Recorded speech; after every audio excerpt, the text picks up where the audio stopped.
هتخسر مني زي السنه بقول لك اللي إيه فاتت برضه عادي. تراهن اللي انا هاخد اطول منك يا اسطى. كده واكبر منه سنا وما امت عم خالد برضه راجل كبير. ولا ايه؟ بقول لك ايه، تيجي تراهن اللي انا هاخد الدوري قبليك تنتحر. ايه ده؟ هو اللي راح ينتحر ده؟ سيبك على وجهك لا، لا، التاني. انا راح انتحر. لا يعني خلاص ما بتشجعش كوره تاني بطل العالم يا صاحبي. ايدك بس يا عم، ايدك بطولة يا عم، في ايه 124 مليون. يا عم ما التلفزيونات تتحرق الفلوس يا صاحبي، الفلوس اللي بتروح وتيجي. المهم البادج. ابطال عالم. طب بقول لك انا اجيب لك حد النهارده عايز يبارك لك بقى. مين يبارك لي يا صاحبي؟ جارك. جاري. تعالى يا صاحبي تعالى. ده كل جيراني كلهم زي الزفت. يا ابن الذين. الله يا عم.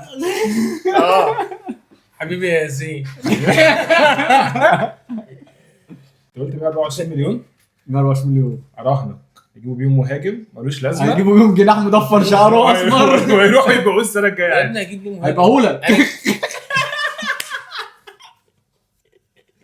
هيبيعهولك يا مغفل. حرام والله العظيم.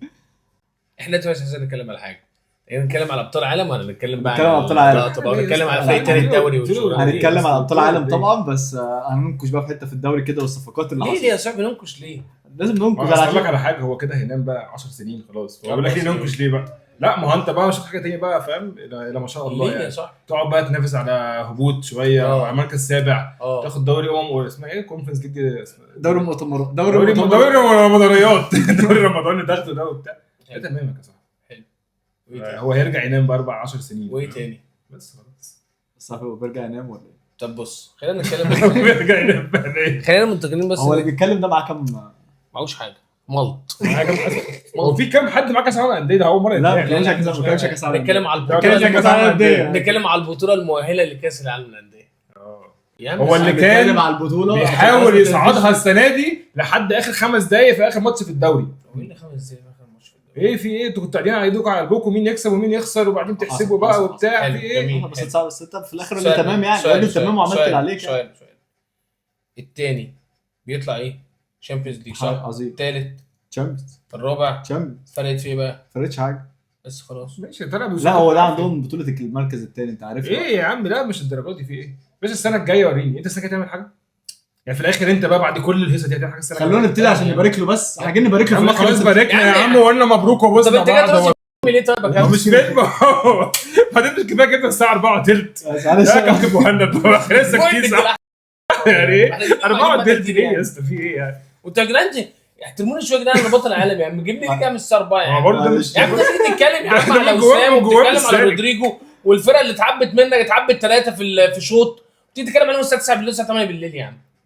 انا بس كنت بستوعب الصدمه اللي انت خدت كاس عالم الانديه بصراحه. ليه يا صاحبي؟ بره الحساب يعني كانت كده بره هقول لك الحساب. حاجه بذمتك بس انا بعد ماتش السيتي لا من اول البطوله انا عارف ان انت فايت. من اول البطوله في حد كان متوقع ان تشيلسي اصلا في الحلم؟ انت حاسبه معاك كده بتقعد تبص كده والله مين الفرقه اللي هتنافس؟ كنت تبص على تشيلسي اصلا؟ انت اصلا كنت فيه عشان تحسب حد يا عم انا راجل بتفرج على الكوره عادي يا عم. بتفرج على الكوره عادي. رحت الصدفه زيك. صدفه ايه يا اسطى؟ انا كسبان تشامبيونز ليج يا اسطى وانا لابسك يا اسطى رايح يا اسطى بالتصنيف ولا اتلتيكو مدريد. انا واخد تشامبيونز ليج يالا اللي انت ما عندكش منه. ايه ده هو ايه لسه ايه يا جدعان البجاحه اللي انتوا فيها دي؟ انا راجل جاي نبارك له يا ابني. يا عم انت جاي تطلع متين ام ليه يا عم؟ اصل في 4 سنين. طب اهلا بكم في سبوتايه يا رجاله. اهلا بكم في سبوتايه. معانا النهارده عمر وخالد بطل العالم يا عم خالد ابو وجاره بطل العالم يا عم. ماليش جيران يا عم. ما عنديش جيران. الف مبروك يا صاحبي. جيراني يا صاحبي. انا دي كده وسخه. خلاص بقى الف مبروك يا صاحبي. حلو. بطوله جيراني يا صاحبي ده ابو يا اسطى مفيش حد في لندن السنه دي ما خدش بطوله غيره. انا جاري يا اسطى. انا جاري يا اسطى فريق كده من الدوري الانجليزي يا عم ايدك يا عم بتاع بطولات يا عم. والفراخ البيضاء اللي عندي يا عم دي كده يا عم صلي على النبي وكريستال بالاس. انت موقفك مش حلو. ليه يا عم مش حلو ليه؟ لسه في موديوكي وبتاع اصبر بس واسع كده انت والنبي. لسه يا عم مفيش ما شفناش رسمي. ان شاء الله الصفقه تتعطل. بس بص صح يا ابني ده رموه في الطياره ومش هنروح على لندن. ما قعدوش حتى الماتش والله الاخير مش عارف ليه. الف مبروك يا صاحبي. الله يبارك فيك يا صاحبي. بطوله طلعت بطل جديد مش متوقع. ايوه وهو انتوا كده صح ما تتوقعوش يمرجحها. دي مشكلتكم بقى. طب انتوا ما تتوقعناش ودي حاجه في مصلحتنا الصراحه والله العظيم احلى فرقه شفتها لعبت قدام باريس السنه هي تتكلم في دي كنت كمان. بتقول احلى حاجه شفتها ودي شفتها فين اصلا حد اتفرج عليها بس طلعت يعني انا جاي النهارده لازم ماتش محترم.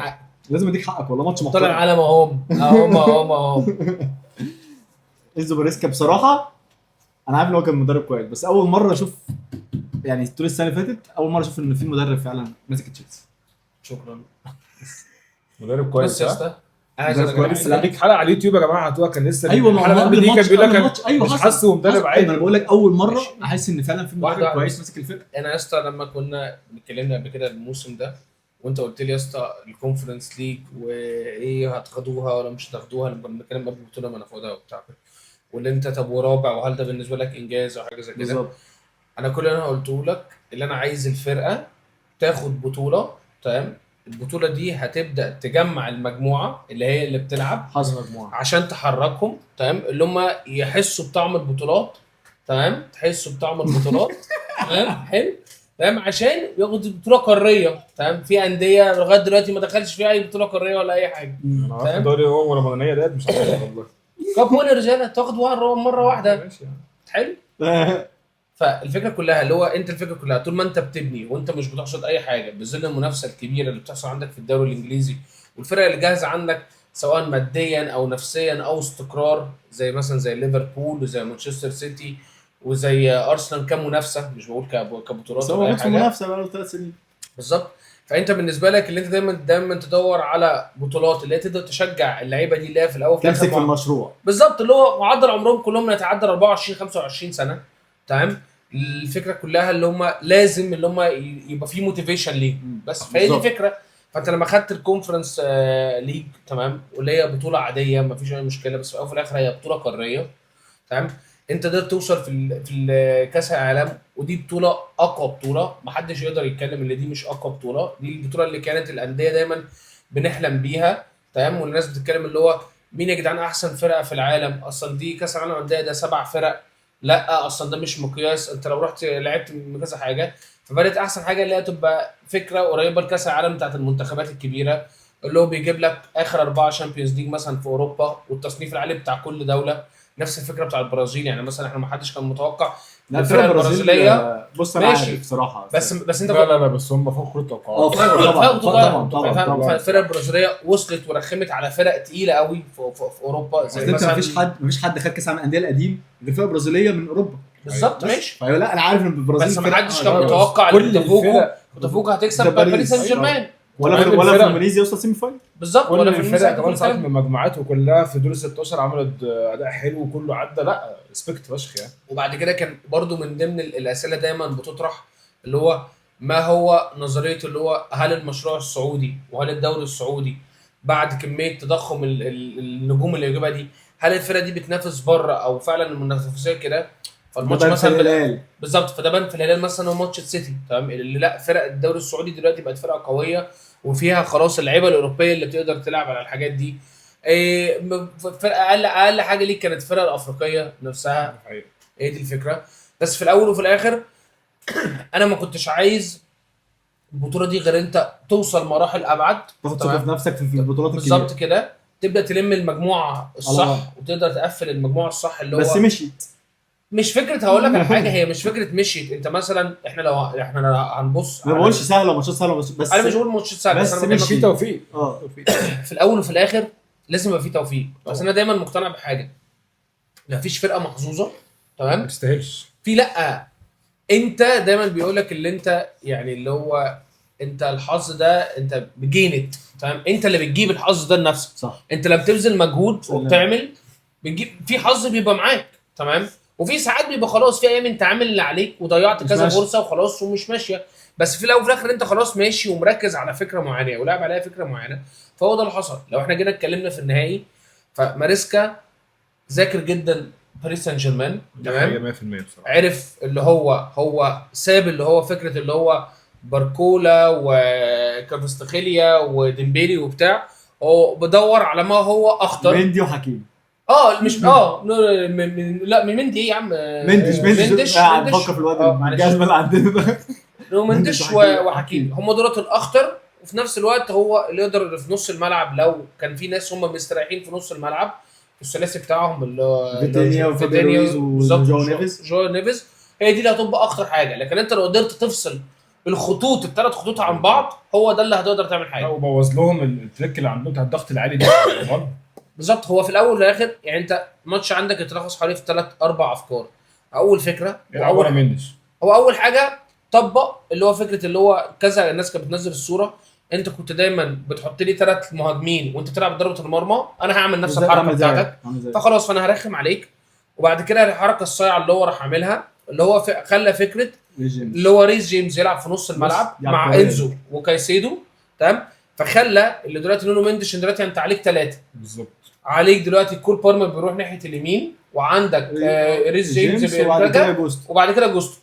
والفكره كلها اللي انت مش عارف مين بيطلع قبل مين، يعني ساعات كنت بتلاقي ريس جيمس ورا وانا مش هوقفك ده انا هضربك كمان. يعني انت الجون الاول كان جوستو هو اللي لم اللعيب وبعد كده بصاها لبالمر تمام. نفس الفكره على الناحيه الثانيه كنت ساعات بتلاقي اللي كوكوريا قدام نيتو ونيتو هو اللي ورا. فهو كان فكره اللي هو دايما انا عايز اقفل الباكات بتاعتك دي اقفلها لك خالص. بلس اللي كايسيدو نيتو عمل ماتش جامد قوي. لا نيتو عمل حاجه نيتو الموسم كله حصل. نيتو عمل ماتش حلو جدا. وانا بالنسبه لي اللي هو كله فشيخ يا جماعه. وبالنسبه لي هو كوكوريا بقى ده هو الفكره كلها اللي انت بالك كتير قوي ولا عندك مدافع اللي هو باك اللي هو بيدافع وبيهاجم صح تمام. بيستفز البتاع. واقول لك على حاجه او اقول لك على حاجه، خلي بالك الطرد اللي حصل بتاع جو نيفيز ده لو حصل بدري قيمه حوالي مثلا تلت ساعه الموضوع كان هيبقى اسوأ على باريس سان جيرمان تمام. بس هو قدر اللي هو ما خلي بالك دي برضو من ضمن التاكتكس اللي انت هتروح لاضعف نقطه، مش بتكلم كاضعف نقطه كخبره، اصغر واحد مين في نص الملعب بس هو ده وروحوا واستفزوا تمام. وهو استفزه يعني هو انت هتلاقي الكره لما هو شد شعره تمام. هو كان في كلام قبليه وبعد كده راح مديله كتف تمام. وكان في قبل كره هو ضرب جونيور ضرب حاجه ايه. فابيان رويز نفسه كمان كان متعصب ومسك في بوك كل بارمر. الفرقه كلها ايوه خلاص يا جماعه هو خلاص طلعه الفرقه انت طلعت الفرقه كلها من ايوه بس عارف الثبات الانفعالي بتاعها. لا مهند ليه عشان خدوا عليه من الاول هو بدا اصلا ان هو ضرب المنظومه كلها بالظبط. الحركه اللي عملها في نص الملعب دي هو في لقطه اصلا بتاعت مندش هو واقف بيكلم انريكي هو مش فاهم يعمل ايه في 2 رايحين عليه الاول ايوه هو ضرب المنظومه كلها. وبعد كده هو لعب الحركه ساعه قوي. هو دور دلوقتي اللي ما استغلتهاش ريال مدريد في الماتش اللي قبليه تمام اللي هو فكره الطرد. مين اللي اتطرد عندك في السنتر باكات؟ اللعيب اللي هو باخو اللي هو جنب مين؟ جنب نونو مندش بالظبط. يبقى دلوقتي برناردو اللي هو نزل اللعيب اللي هو لاعب جنب ماركينيوس هو ده نقطه الضعف. هو ده نقطه اللي هو ما فيش كيمستري ما بينه هو الاثنين. فعشان كده هو ضغط اكتر في الحته بتاعت كل الاجوان من الناحيه دي الحته دي عشان انا هم لسه لغايه دلوقتي مش مظبطين الحته دي صح. انا مش هروح اضرب من ناحيه ماركينيوس وحكيمي تمام. وكانت حته ماركينيوس وحكيمي هي اكتر دفاعيه اكتر منها هجوميه اللي هو كان نيت هو دايما بيدافع على اللقطه دي ومرخم على حكيمي. وعندك الدعبسه اللي كايسيدو اللي هو عبقري اللي انا بالنسبه لي بحسبه اللي هو دلوقتي احسن ميدل فيدر في العالم اللي هو دلوقتي ك سي دي ام ورا تمام. هو ده اللي بيسيطر. انا بالنسبه لي من احسن 5 يا شباب يا حلوه جميله اهو انت وهو خبيتها انت وهو والله مش محنك تمام. بس طبعا هو كويس. اتفرج عليه يا اسطى. تعال نتكلم في اسامي كحد دستروير تمام. اتفرج عليه اللي هو كان بيرخم على ده وده فهي دي الفكره. انا بكلمك على واحد اللي هو دستروير في نص الملعب. هو بصراحه الواد ده اتظلم لما راح تشيلسي بالضغط اول سنه عشان الصفقه وبتاع وبوشيتينيو وجاي فلوس بالظبط. هو اتحط تحت ضغط اصلا. هو بقاله سنتين في تشيلسي صح. دي سنه اتحرق فيه بسبب الضغط ده بصراحه بالظبط. وبعد كده هو خلي بالك هو كمان كان حظه وحش في البدايه وخد مش عارف كان ماتش قدام وست هام على ما اظن كان سبب في اول جون فكانت البدايه ما كانتش حلوه. طرد فعلا. اول السيزون كله بدا يظبط في نص السيزون الاولاني تمام. فالفكره كلها هو انريكي ما كانش مصدق وهو بان قوي اللي هو باد لوزر لما عمل لما ضرب جو بيدرو.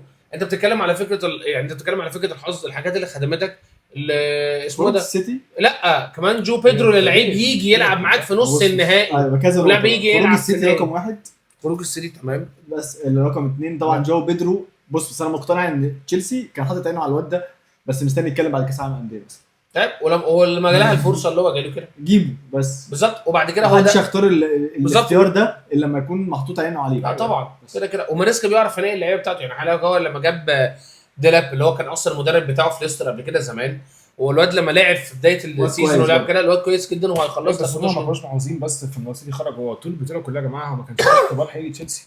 القرعه مشيت كده عادي. ماشي انا ماشي. البطوله كلها ما كانش في اختبار حقيقي تشيلسي. ما هو فكره يا جماعه وباريس لعبه قبل يعني اللياحه اقل منهم يوم، بس هو هي الظروف كلها. انا مش على فكره مش بقلل من اللي عملوه طبعا، لا طبعا ما ينفعش. بس هي الظروف كانت تحت الاختبار. بس هي في الاول وفي الاخر هي بطوله مجمعه. فاهم؟ انت لو انا يا عم فلتت منك معلش في دور الثمانيه عشان قرعتي، لو انت جامد قوي كنت هتعملني قدام. هي دايما كده. دي اللي بتحسب في دوري المجموعات.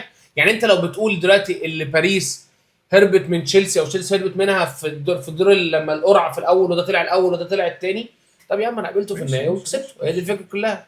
وفي الاول وفي الاخر انت بتقول دلوقتي لو السيتي عامل مؤثر، بس انت ما تقدرش تقول الهلال ما كانش حق اللي تتاهل. في الاول وفي الاخر ممكن تقدر تشوف الماتش ده قدام تشيلسي قدام سيتي ايه. طبعا ما هو نفس الفكره، كنت برضه تنزل اندر دوج وان زي ماتش باريس والناس تقول لك انت تشيلسي ما كانش. وانت لعبت السيتي اندر دوج في 21 وبرضه نفس الفكره وانت مش مرشح بالظبط. وهي الفكره كلها انا دايما مش بقول انا بعظم في فريقي، بس هو ده اللي بيحصل يا جماعه. انا بقتل اي برايم هات لي فين البرايم بتاع بايرن. هي الفكره كلها اللي هي دي دايما اللي هو بايرن برشلونه، بايرن وبرشلونه تمام، وعندك بي اس جي وعندك سيتي تمام. كل حاجه دلوقتي انت يعني انت بتركز كمان. وبعد كده انا شايف اللي انت السنه دي اللعيبه اللي كانت بتلعب اللي هو بتاعت البرايم دي كان فيه استقرار وبقى لها 3-4 سنين ومدرب مكمل وبتاع وحاجه زي كده. يعني انت اقل حاجه تدخل ده كان بقى له سنتين ساعتها ولا سنه ونص لما لعب. كان اول موسم ليه تمام. فانا بكلمك لا الموضوع مختلف في الاول مكسور وقاعد على الايس بوكس طول البتاع بص ليبي تقريبا كان كان توخل. لا البطوله بتاع باريس لما هو كان رجله مكسوره كانت البطوله اللي قبلها. لا باريس صح، طول البطوله كان قاعد على الايس بوكس وقاعد على البتاع. لكن الفكره كلها يعني انا ده شايف اللي هو ماريسكا هيبدا يبني عليه اللعيبه تبني عليه. ده اللي قلنا بقى ان هي دي البطوله دي بالظبط هيبدا بدايه تحويل فرقه تشيلسي من مشروع عادي بروميسنج لا فرقه داخله تنافس السنه الجايه بالظبط. لا مش هتنافس. تشيلسي السنه الجايه مش هتنافس على حاجه. ماشي يا حبيبي وانا مش اقول لك يا جدعان مش نافس. انا ما قلتش تاخد، انا قلت تنافس. ايوه انا بص يعني هتبقى كده يا توب فور مثلا. بص خلينا متفقين على حاجه. تشيلسي طبعا تشيلسي هتبدا تبني عليه. اولا التخبط اللي كان حصل في اول الدوري مثلا السيزون اللي فات وماريسكا كان لسه جاي جديد، دلوقتي انت هتبقى معدي بمراحل. تمام انت دلوقتي خلاص الفرق كمان قدامك الدوري الانجليزي عرفت خلاص ان انت دلوقتي بقيت فرقه عندك اللعيبه بقت فاهمه بعضها. يبقى عندك دي حاجه كويسه جدا. تمام انت مش هتبقى خصم سهل او هنقدر نقول ايه خصم اصعب من الخصم اللي انت كنت عليه السنه اللي فاتت ضمن الفرق الكبيره. بالظبط. يعني انت ليفربول تمام السنه اللي جايه لما تلعبك انت هتكون احسن مستواك السنه اللي فاتت. هو ده اللي انت عايز توصل له. ارسنال لما تيجي تلعبك مانشستر سيتي كل الفرق دي اللي انت بتكرر. هل انت هتقدر دلوقتي انا بقول لك السيتي هتاخد الدوري السنه الجايه؟ لا. هو السنه اللي فاتت ما كسبش تقريبا حد من التوب 6 توتنهام تقريبا. توتنهام مش توب 6 اصلا. ما قلتش توب اصلا. ما هو بس قول توب بوت 6 مثلا. ما هو ماشي بس انا بقول لك ما كسبش حد من يونايتد يا عم يونايتد برضه. بقول لك ما كسبش حد بقى من ليفربول ولا ارسنال ولا. اي بس هو ليه بقى؟ عشان كان 3/4 الموسم كان كول بالمر مش موجود كمستوى. بالظبط. ما هي تشيلسي بقى انا شايف ان هي تلخص في كول بالمر. كول بالمر السنه الجايه لا كان سنه طبعا هو المفتاح لعب رئيسي. مش هو الفرقه كلها مبنيه حواليه. ماشي بس السنه الجايه بس السنه اللي فاتت هو السنه اللي فاتت كان حل الموضوع ده. ولو رحت رجعت للاحصائيات انزو فرنانديز كان عامل موسم حلو جدا وقدر يعمل كان بيلعبوا يوم 10 كان كويس جدا قدام. والفكره كلها ان انت دلوقتي هو خلى اللامركزيه قدام. هو ده لعبه في ماتش باريس اللي انت جوا بيدرو هو بيلعب تحت المهاجم وانت بتلعبه مهاجم فبقى ينزل وده بيطلع قدام وده ممكن يلعب يمين جوا بيدرو يلعب يمين ونيتو يلعب شمال وانزو بيطلع قدام شويه وبعد كده يرجع دافع ورا. فاللامركزيه اللي نافعه قدام دي اللي هو عاملها دلوقتي تمام من غير خلي بالك من غير مدويكي تمام اللي هو مدويكي كان مش عارف يقطع. ما دخلناش مدويكي. انا بتكلم على والله العظيم على لعيب على فكره فكره اسمه ده شخصيه اللعيب نفسها اللي هو مدويكي ما كانش بيعرف اللي هو يقطم لجوه بالطريقه دي. كان عملها مره مرتين بس مش لا نفس اللقطه خط على الواسع بالظبط كده بالظبط. فلا انت السنه دي هيبقى عندك تنوع في الاول وفي الاخر. انت لسه تشيلسي انا شايف عشان تقدر اللي هي تعمل احسن انت محتاج لك صفقتين 3 100%. انت مش عايز محتاج تاخد رودريجو ب 124 مليون. لا يا عم هنشوف ساعتها. لا بس انا اقول لك على حاجه والله، انا محتاج سنتر باك ضروري، محتاج صح. حد جنب الكل المركز الواحد- ضروري. المركز ده تمام مفيش خبرة.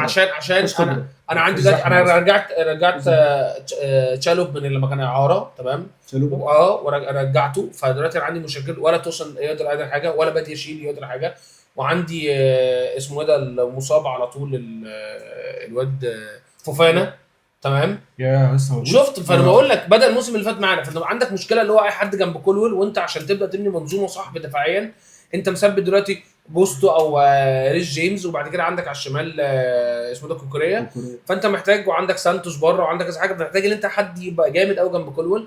فانا رايي ان انت لازم تجيب حارس مرمى كويس فاهم.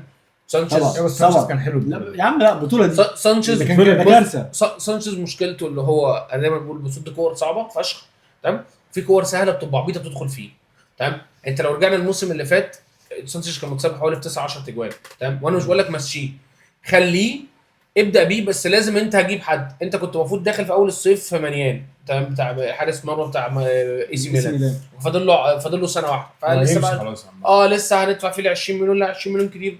فانت محتاج حارس كويس، محتاج سنتر باك كويس جدا بس لا، ومحتاج مهاجم بقى دلوقتي تبدا اللي هو بيدرو دولاب يا ابني ونيكولاس جاكسون انت- الاسطوره. نيكولاس جاكسون دلوقتي مانشستر عايز تاخده، مانشستر يونايتد عايز تاخده. انت أمي فاشخ انت فاشخ فرق الدوري الانجليزي يا دين اسطى. امي على يا مانشستر اسطى انت فاشخ فرق الدوري الانجليزي كفايه بضاعه زينه فاسده. كفايه زينه بضاعه فاسده بنت 60 ارحمونا.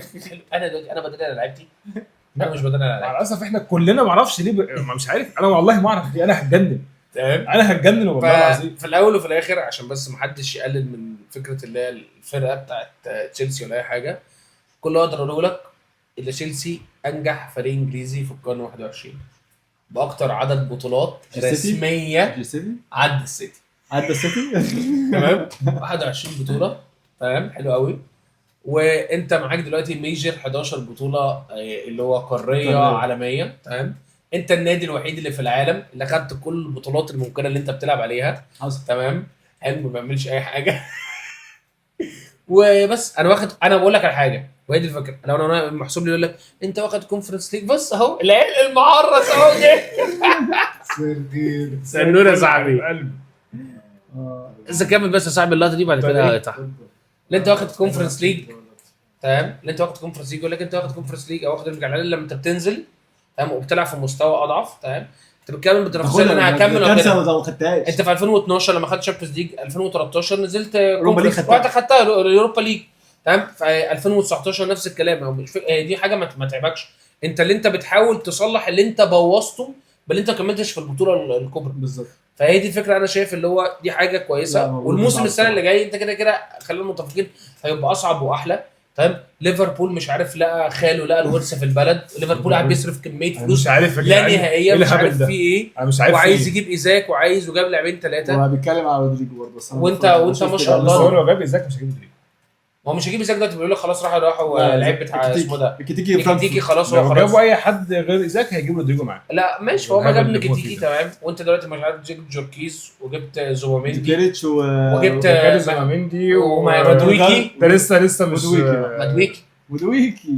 انت عارف انا نسيت اول حاجه اللي هو في اول انت عارف ان هو اتنين كيبا كيبا لسه بقول بس هنتكلم بقى بعيد عن الصف. سالت على كيبا ده قبل ما يا تاخده. عم صلي على النبي، انا جايبه حارس احتياطي بدل ما يقعد احتياطي الراجل، حارس احتياطي يا عم ايه المشكله؟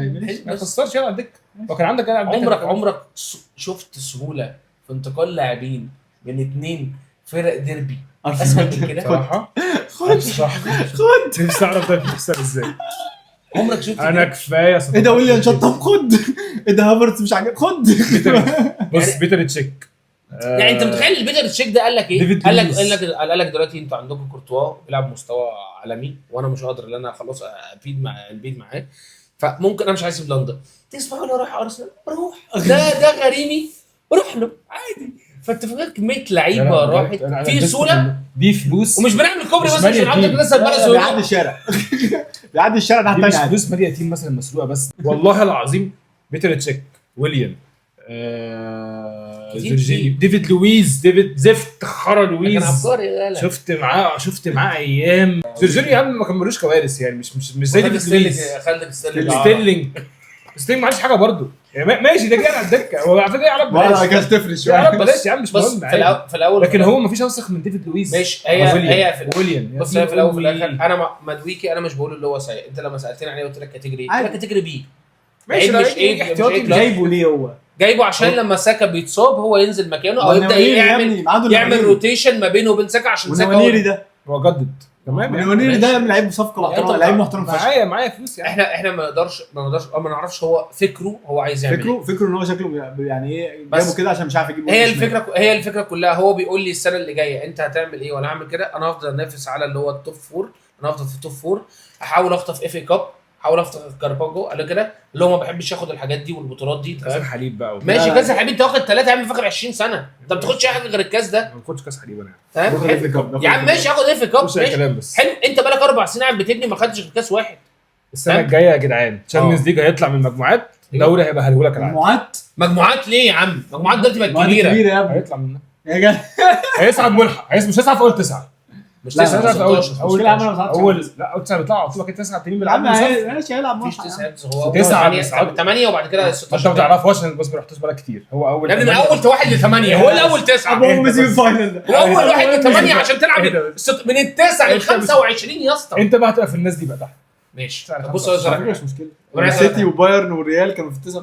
طب انا عايز اقول لك ابو ام ده في نسخه السنه اللي فاتت طلعت عايز أقول لك كده حاجة. اتكلم عليه طب لا بص لا اتكلم عليه. طب انا عايز اقول لك حاجه. قول يا عم.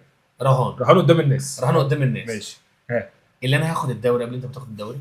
ده حليني وانا وانت خدناه. لا. كده هنعجز ولا انت هناخد. عادي هتاخده. اتوقع مفيش حاجه اسمها انت ما حدش كان يتوقع ان لسه هتاخد الدوري. ماشي. وتشيلسي لما جه خدته مفيش حاجه اسمها كده. انا متوقع ان انا ممكن اشوف الهولند اللي بتقول عليه ده كمان 4-5 سنين معاه. انا كمان 4-5 سنين معاه. ده انا هقعد استناه من امتى؟ لا مفيش. بتتكلم ليه؟ بتكلم بجد والله. بتتكلم ليه؟ وحياة اللي انت عايزه بتتكلم ليه؟ الواد ده ما هياخد دوري اخر 5 سنين الجايين ممكن ولا 3 4 سنين يا باشا. اقول لك على حاجه. احنا لو قلنا والله العظيم لو كنا الناس كانت بتخاف من ليفربول وهي معاها كلوب تمام لازم دلوقتي تخاف 10 مرات ارن سلوت. ولسه ارن سلوت ماشي. لا طبعا ده مفيش. خلي بالك هو ارن سلوت عشان ايه؟ عشان نقطه معينه. ارن سلوت السنه اللي فاتت قدر يلم فرقته تمام وكان المنافسه في الدوري مش احسن حاجه. السنه دي هو عنده منافسه اقوى في واحد تاني مستنيه فاهم. بس الفكره كلها في حاجه. كميه الصرف اللي حصل من اول أيوة موسم ده صرف غبي لارن سلوت ده. لا ده هو بيأمنه قوي زي اللي هو بيأمن جبت لك كل حاجه تمام. جبت لك كل حاجه اللي انت عايز فيرتس خد فيرتس، عايز مش عارف مين اجيب لك ايوه مين. ما عملوش نفس الغلطه بتاع ان هو خد دوري رقم بقى مش عايز بالظبط. فهي دي الفكره. سيتي بسم الله الرحمن الرحيم بدا ب4 صفقات تمام لغايه دلوقتي واخد له 5 6 صفقات من اول الواد الباكستاني ولا الواد الاوزبكستاني اللي هو كان جايبه في نص خوشانوف ومرموش وجاب له 2 3 دلوقتي ورايندرز ولسه واسمه ايه ده شاري ده اتفرج عليه السنه الجايه بالظبط كده. الباشا جاب له 3 4 صفقات. جوركيز اللي هو عايزه بقى له شويه كده وزوبامين مش فارقه بطل بقى مش فارقه يا صاحبي تمام. وانت دلوقتي المفروض انت تكمل بس. لا المنافسه تبقى حلوه السنه الجايه نص السنه الجايه بس انا بتكلم فكره اللي هو ليه هو اصعب اللي هو كان عنده اكتر فرصه لو ياخدها السنه اللي فاتت تمام. وانا عليا ضغط اكتر ان انا لازم اعمل حاجه ده بجد بقى يعني. عليا ضغط السنه دي لازم اعمل حاجه مطلوب مني حاجه السنه دي. نفسك في كاب في كاس الحليب اللي مش عاجبك ده هو لازم عشان هو لما خد هو ياخد قطر 36. المشكله يا اسطى ثانيه هو لو ما خدش حاجه السنه الجايه لازم يمشي فعلا. هو هيمشي كده لو ما خدش السنه اللي جايه هيمشي. ونفسه تبقى صعبه جدا مع السيتي نفسه جدا مع نص ملعب. وانت خلي بالك اقول لك حاجه. انت عندك ادفانتج على السيتي عشان السيتي يعتبر فيها مرحله بناء اكتر بكتير منك. ايوه بس تمام اللي هو السيتي نص ملعب ليفربول فشيخ. بس احلال التجديد عند في السيتي لسه عقبال ما فكره الهارموني والكيمستري باللعيبه. وعندي دلوقتي اوديجارد ورايس. لا ايه اللي انت مقوي قلبك بيه بقى ده بلاش قرف. بص في الاول والاخر كده مستوى السنه اللي فاتت. الموسم اللي جاي هيبقى موسم حلو تمام. وانت عندك حوالي 6 من الانجليز او 7 من الكريم مشاركين في الشامبيونز ليج تمام. فانت دي هتبقى منافسه حلوه هتقدر تكمل حاجه كويسه.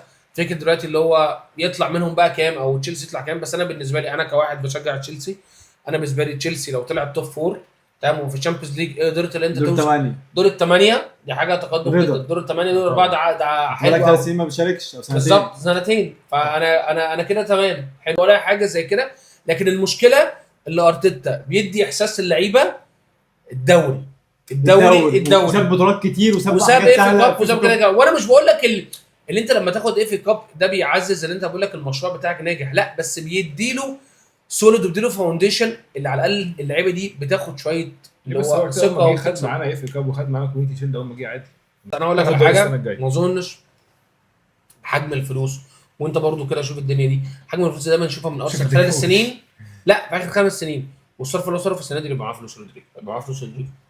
متهيألي لا انت جبت زوباميندي احتمال كبير جبت مدويكي جبت يا عم كيبا اصلا ب5 وجوكاريس ب60 يا عم هم 3 زوباميندي بحاجه و40 حاجه و40 جوكاريس ب60 لا جوكاريس 65 و15 اضافات يا عم ماشي 60 مدفوعين دلوقتي ماشي ومدويكي 68 يا عم مدويكي اصلا لسه الصيف بتاع ب 48 انت عملت 50 استرليني يا اسطى 48 50 استرليني يا اسطى والله فابريزيو كان منزلها كان 50 يا عم ما ينفعش فيها 20 ماشي لو حسبناهم كلهم استرليني انت دافع يا عم اقول لك اولموست انت دافع 170 صح في قيمه الاربع صفقات دول هتدفع 100 لوحدها في رودريجو هتدفع بقى لا رودريجو على الاقل هيبيعوا له 100 هيباع 85 غالبا مارتينيلي ممكن يتباع او تروسارد احنا الاثنين هيتباع انا سمعت تروسارد في كلام على البايرن مش عارف ازاي انا سمعت تروسارد اللي هو داخل عايز ومارتينيلي كان في كلام من النصر يا عم مصلحه مش مهم الله يكون في عونك يا رونالدو فلا انا سمعت فعلا ان تروسارد دي فعلا دي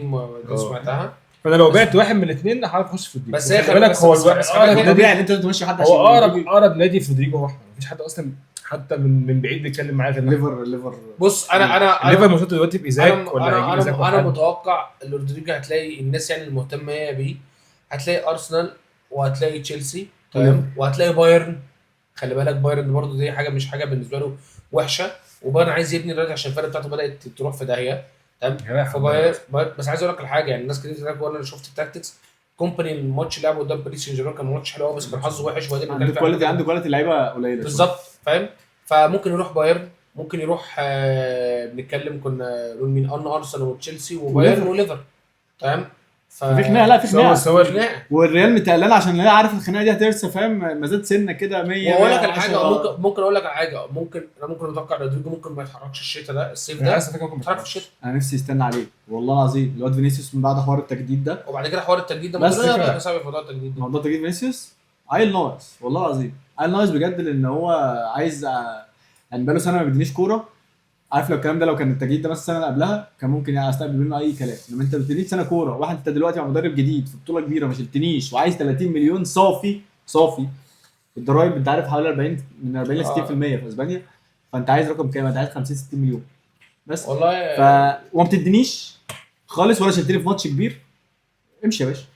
هو انا وما بتدافعش كل ما شفنا نيتو بالمر واي حد في الفرقه الكبيره الفرقه الكبيره يا باشا وارسنال فاكا قدام مدريد السنه اللي فاتت ورافينيا هي منظومه كلها يا جماعه هي منظومه. انت بقى جاي تتنك عليه انت ومبابي على فكره عشان بس ما بقاش انت الاثنين يا عم انا ما عنديش مشكله امشي الاثنين بس انت خلي بالك امبابي هو بيلعب على فكره اللي هو الموسم اللي جاي يعتبر جايب 48 مساهمه او 48 جول هو بيلعب الحته دي طبعا انا نجحت على المستوى الفردي لكن ما نجحتش على المستوى بس هو امبابي جايب 48 جول قول لي ماتش واحد كبير كان ظهر فيه غير ماتش الكلاسيكو الاخير ماتش السيتي طبعا 3-0 لا بس برضه ماتش ليفربول فاكر ماتش ليفربول كان ايوه يا جماعه هو فعلا نص الموسم الجاي هو خلينا متفقين على حاجه امبابي هو ما نقدرش نقول عليه موسم للنسيان بس كان اللي هو فينيسيوس موسم للنسيان الديبيت بتاع ده انت نازل اول موسم ليك تمام اللي انت بتلعبه وبتجيب 48 جول الفرق ما كانتش فاكره فالدنيا تمام. بص انا شايف ان ما جيش امبابي وفينيسيوس مش تنفع انا بصراحه ان فيني يمشي انا مشكلتي مع فيني انا قلت لك عليها اللي هو عين ناقص تمام ولا ومش فكره عين ناقص والله مش فكره مش موضوع هو برازيلي يا جماعه هو الفكره كلها العقليه. انا برازيلي الواد اللي هو داخل الموسم ده وبعد المشاكل وبتخانق مع كميه الحكام وتخانق مع كميه جماهير وكل ماتش والدنيا ما بيستفزني يا اسطى دي والله لما بيتعصب مع الحكم انا بيستفز قلت لك الواد ده لازم خلاص بقى ده يعني بس الواد ده مش عارف المشكله والله انا عايز الواد ده لو مشي هتلاقيه ترمي رميه زباله.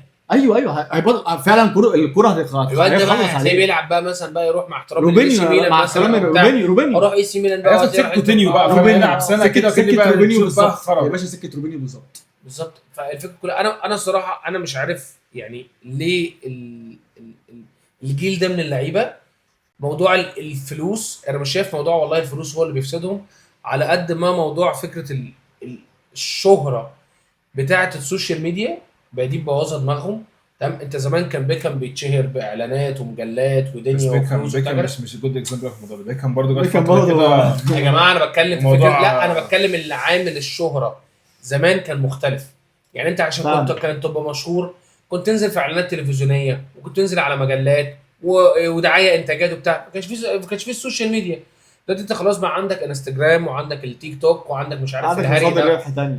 وخلاص بقى لازم انا دلوقتي كمثلا انا بتكلم عن ليه بجد ده عشان مثلا يمين يامال زي خرا. لسه كنت اقول يمين خلي يمال. بالكم يا جماهير برشلونه من يمين يامال. اه. والله العظيم انت رايح معلش في والله مع سكة. احترامي نفسي ليك والله. ومش عارف لا لا هو رايح في سكه نفسي وحشه. والله. انت لا لا رايح في سكه وحشه. دلوقتي مش عارف ايه اللي هو كان اللي هو مصاحب واحده اللي هو مش عارف فوق رقم 30 سنه دي تقريبا. وبعد كده مش عارف هيترفع عاديه اللي هي بتستغل اطفال. والبنت- لا لا هو في كذا واحده اصلا. حلو اللي هي الست الكبيره ثلاثه دي. ورا بعض. وبعد كده يا اسطى حلاوة امه يعني. وبعد كده اقول لك على حاجه التورته اللي هم جايبينها في عيد ميلاده مكتوب عليها الاف ميلفز.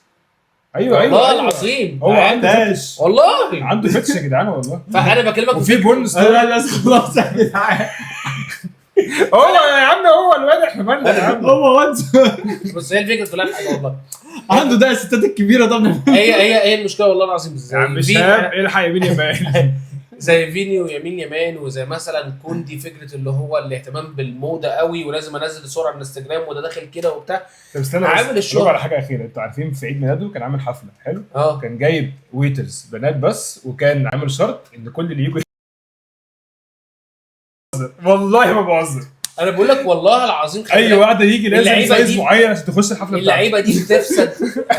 واقف عدي لازم عامل قلب يوم. اللعيبه دي بتفسد بطريقه اللي هو يا جماعه زمان اللعيبه الكبار اللي كانت بتلعب زي هنري وزي سدورف وزي الناس دي كلها حجم الفلوس اللي كانوا بياخدوها على موهبتهم بالنسبه اللي انتوا بتاخدوه دلوقتي ده ولا مش اي حاجه. واللعيبه دي مهما كانوا متسيبين وانت بتقعد تقول ده تسيب وبتاع وسرق في البار ده كان اخره بيسكر في البار وبيقعد يسهر ايوه ماتش ولا حاجه. فاهم قصدي؟ بس اللعيبه دي كانت بتركز وبتحب الكوره. لكن العيال دي مش بقول لك ان هم مش بيحبوا الكوره بس موضوع الصخب اللي حوالين كره القدم دلوقتي اللي معمول مع الناس دي. لا العيال دي انت في عيال منهم هيروح كتير. بس انت فيني بقاله هيروح. سنتين بعد ما خد السعوديه البالون وهيروح دور. السعوديه وهيبقى فكرك رايح السعوديه. ماشي يا عم. ما نيمار يا اسطى بكل تسيبه ونيمار راح السعوديه يا اسطى ما كملش. ما هو خد يا عم خد فلوس قد ايه؟ حلو شفط الناس في فلوس حلو. كام؟ انا بكلمك دلوقتي على اضاءه على زي بيقول لك ايه تهدير المواهب. يا عم هو دلوقتي راح يعني نيمار راح خد يا عم من السعوديه حوالي كان 250 ولا 300 وراح عمل كده.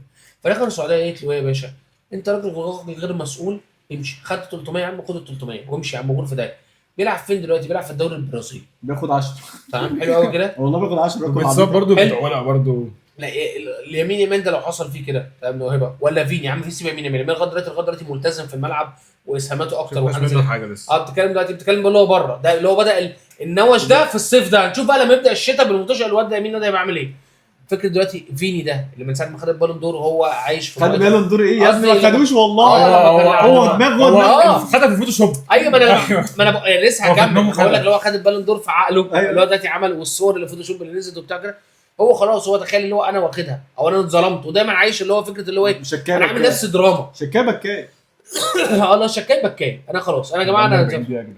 ماشي. فايه الفكره كلها في كده اللي هو إيه ده.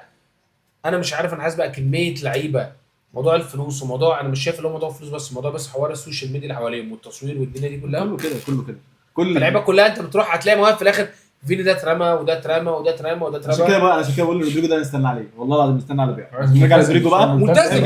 ارجع بقى استنى ملتزم رودريجو بقى شويه وشوف ابن الذين ده طيره في اه السعوديه. وعايز اقول لك على صح. حاجه انت دي مش ماريا. حاجه ثانيه دي ماريا وكذا أجويرو. لعيب وروكينيو لا الحمد لله ربنا يسيبه.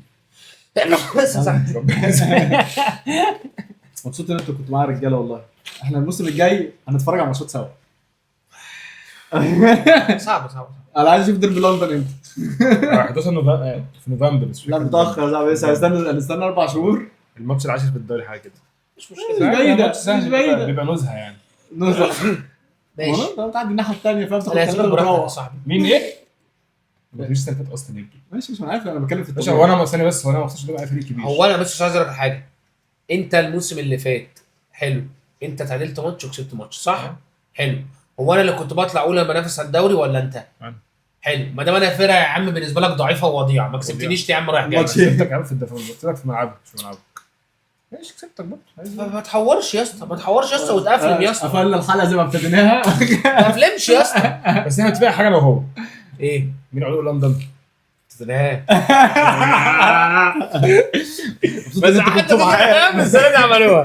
احنا بص شد في بعض بس في الاخر متفقين على حاجه. ده كريستال بالاس يا اخي اللي ما بياخدوش بطوله، وانت قاعد بتبني في الشماليات باين، ولا بتبنوا فين يا اولاد الذين في العاصمه دي؟ انا بتبنوا فين يا بس يا حبيبي. مبسوط ان انتوا كنتوا معايا في حلقه اخيره للموسم. ان شاء الله نشوفكم قريب في الموسم الجديد. اجازه بقى.